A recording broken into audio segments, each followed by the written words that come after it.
Welcome back to the Money Pit with Mike Money. I'm going to talk about one of my favorite bands, Queensryche. They were formed in 1980 in Bellevue, Washington. Its original members that people should know: singer Jeff Tate, guitarist Chris DeGarmo, and Michael Wilton. The bass player was Eddie Jackson, and Scott Rockenfield was the drummer. In 1983, they released their self-titled EP with killer tracks as Queen of the Reich and one of my all-time favorites, The Lady Wore Black. Then we go to 1984, they released The Warning, which had The Warning, No Sanctuary, NM156, Take Hold of the Flame, and Roads to Madness. Now, if anybody from the day remembers Night Flight, I remember watching this. It was on USA. They would show old videos. This was the first Queensryche video I saw. It was called Take Hold of the Flame, and it was basically just a live show in Japan was the video. Awesome. Just thought I'd bring that up because that's what we do here. 1986, they released my sentimental favorite, Rage for Order. Had Walk in Shadows, Gonna Get Close to You, The Killing Words, and Screaming in Digital. Then we go to 1988, and they released the album that would make me a Queensryche fan for life, Operation Mindcrime. It's a concept album. Had obviously Operation Mindcrime, Revolution Calling, Spreading the Disease, the epic Sweet Sister Mary, I Don't Believe in Love, and Eyes of a Stranger. At this point, they were starting to gain a little notoriety, and like usual, I was ahead of the curve because I loved the album, and all my friends were like, I don't really like that. Let's go up to, this was also, I'm sorry, I'm getting ahead of myself. My first live concert was this tour. Queensryche opened up for Metallica on their Injustice for All tour. Really good show. Let's go up to 1990 where they released Empire. And this, to me, they left their mark on the metal world.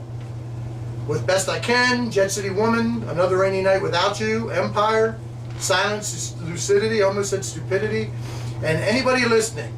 I saw them twice on this tour, with the second show at Hershey being one of my favorite top 3 concerts of all time.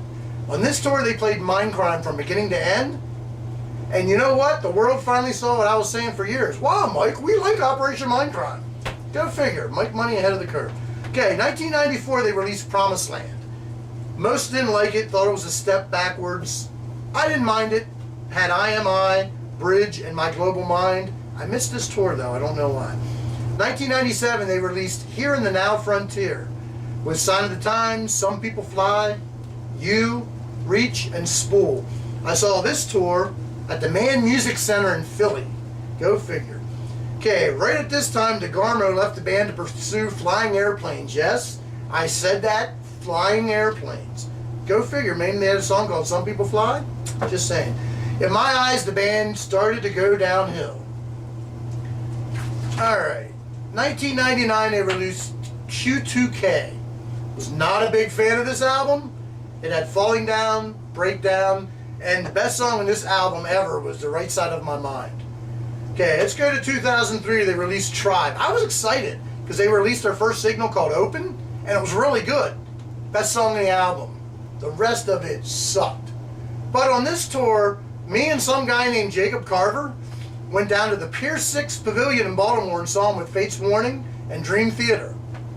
And then later I saw him open up for Judas Priest on their Angel of Retribution tour. So that was kind of cool. Okay, 2006 they released Operation Mindcrime 2. Not very good. There was a song called If I Could Change It All. Maybe they should have changed putting that album out, but anyway, I like that song. I sort of lost track of them after that until 2011 when I saw them at the Chameleon Club in Lancaster, where they played a lot of the old school shit. Alright, 2012, they threw Jeff Tate out of the band. Depending who you talk to is why. They fired him on the way to one of the shows, and he supposedly spit in somebody's face. And I don't like taking sides in this, but if you fired me during a show or on the way to the show, I'd probably spit in your face too. But anyway, it depends who you talk to. The band split up. Queensryche is still together with a new singer. They still write out albums. They still tour. To me, it'll never be the same.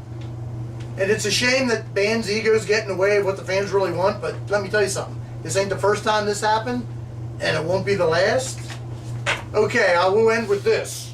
See me wearing the Operation Mindcrime shirt? Last year, 2018 at the Chameleon Club. This is Jeff Tate's new band, Operation Mindcrime. 30-year anniversary. And they did it in its entirety in a couple Empire songs too.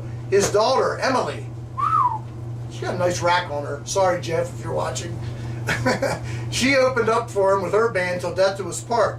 Think Courtney Love meets Amy Lee, if you can sort of picture that. That's the thing she was going for. Her band wasn't that great. They're all right. They were actually Tate's band. So when they came out to do Operation Mindcrime, it was this same band. And then she sang Sweet Sister Mary with them. Played the part of Mary. Go figure. Okay. This was Mike Money talking about Queensryche. And I will see you later.